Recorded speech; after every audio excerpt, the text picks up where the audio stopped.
Haleluya, puji Tuhan. Salam sejahtera bagi kita sekalian. Kembali dalam Yesus kuatku. Sebelum kita membaca renungan firman Tuhan, kita mau berdoa sejenak. Mari kita berdoa. Bapa, di dalam nama Yesus, kami datang ke hadirat Tuhan, mengucap syukur dan berterima kasih. Kami mau merenungkan firman-Mu, di dalam nama Yesus kami sudah berdoa dan mengucap syukur. Amin. Puji Tuhan. Tema hari ini adalah hidup karena percaya. Puji Tuhan. 2 Korintus 5 ayatnya yang ke-7. Saya bacakan. Sebab hidup kami ini adalah hidup karena percaya, bukan karena melihat. Bapak, Ibu, Saudara, kebenaran di dalam firman Tuhan mengajar kita untuk percaya kepada Tuhan. Sekalipun di dalam dunia penuh dengan kesusahan, penuh dengan air mata, tetapi kita harus percaya kepada Tuhan. Orang yang percaya, dia punya keyakinan bahwa Tuhan sanggup menolong, bahwa Tuhan sanggup memberkati, dan Tuhan sanggup menyembuhkan. Puji Tuhan. Kita bisa melihat fakta, ada berbagai masalah keluarga, masalah pekerjaan, masalah ekonomi. Tetapi firman Allah mengajar kita untuk tetap percaya kepada Tuhan. Sebab itu,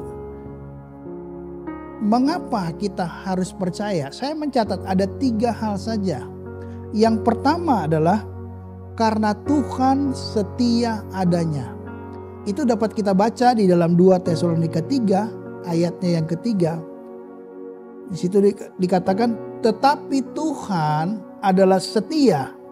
Ia akan menguatkan hatimu dan memelihara kamu terhadap yang jahat. Puji Tuhan. Tuhan tidak pernah meninggalkan umatnya. Apapun keadaan yang dialami pada saat ini, kuasa Tuhan setia. Dia tidak pernah berubah.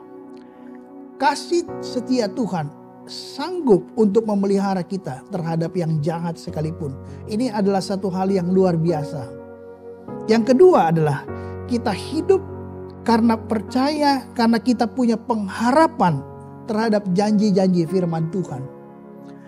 Kita baca di dalam Ibrani 6 ayatnya yang ke-19. Pengharapan itu adalah sau yang kuat dan aman bagi jiwa kita yang telah dilabuhkan sampai ke belakang tabir. Jadi firman Tuhan mengajarkan pengharapan itu seperti sau. Sau itu adalah jangkar, ya, alat berat kapal. Pada saat kapal berlabuh, jangkar dilepaskan supaya jangkar itu tertancap kuat di dasar laut. Iman kita juga harus kuat di dalam firman Tuhan. Iman kita tidak boleh berubah dan bergeser.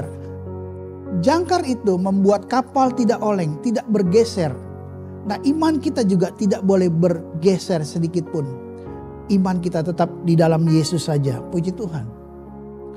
Kalau kita punya pengharapan, kita tidak akan menjadi kecewa. Kita tidak akan menjadi lemah. Kita tidak akan menjadi putus asa.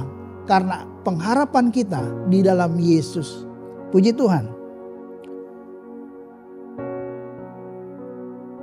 Sekalipun mungkin ada kabar-kabar negatif. Ada kabar-kabar yang menakutkan. Tetapi pengharapan itu membuat kita kuat. Orang yang berharap kepada Tuhan, dia akan tetap mengucap syukur.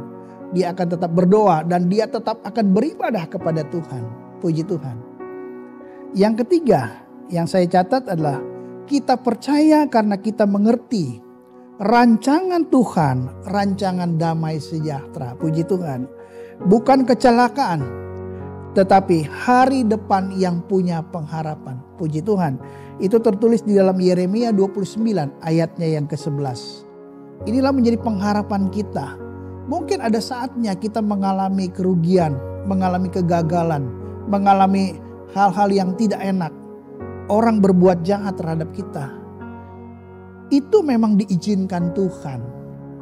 Karena apa? Tuhan mau mengajar kita untuk bersabar.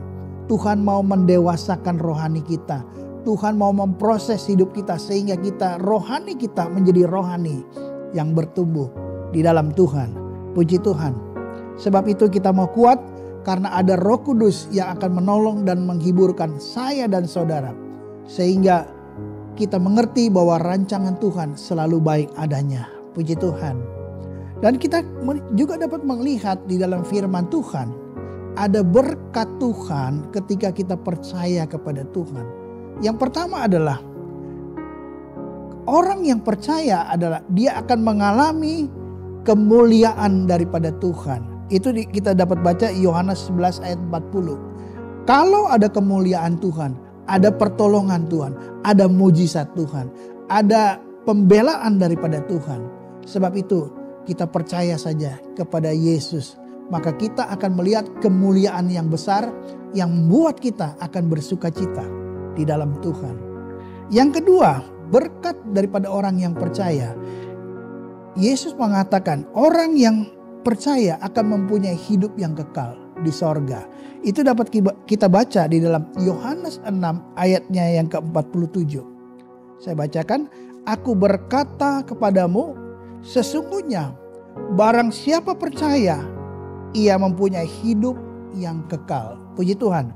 Sebab itu marilah kita mempercayai Tuhan di dalam segala keadaan. Kita tetap percaya apapun kondisi yang kita alami, apapun kesusahan yang kita alami pada saat ini, kita mau percaya kepada Yesus.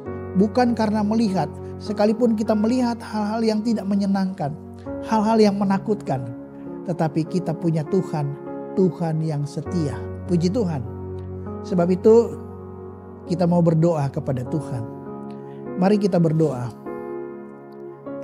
Bapa, di dalam nama Yesus, hamba berdoa buat setiap mereka yang mengikuti acara ini Tuhan. Kiranya mungkin ada yang mengalami sakit penyakit, kiranya di dalam nama Yesus Tuhan sembuhkan. Mempunyai masalah pekerjaan, punya masalah rumah tangga, pergumulan yang mereka hadapi, di dalam nama Yesus Tuhan tolong. Mungkin ada yang mempunyai pergumulan Tuhan yang tertutup jalannya, Tuhan buka jalan di dalam nama Yesus. Yang tidak mempunyai pekerjaan, Tuhan buka jalan di dalam nama Yesus. Kiranya Tuhan menyertai kami sepanjang hari ini Tuhan. Kami percaya hidup kami di tangan daripada Tuhan. Sehingga Tuhan yang memberkati, Tuhan memberkati, Tuhan menolong keluar masuk kami, semua jemaat Tuhan, semua yang mengikuti acara ini. Kiranya Tuhan, kami serahkan hidup kami ke dalam tangan Tuhan, Tuhan yang menjaga keluar masuk kami. Di dalam nama Yesus kami sudah berdoa dan mengucap syukur. Amin. Puji Tuhan. Bersama Yesus aku kuat.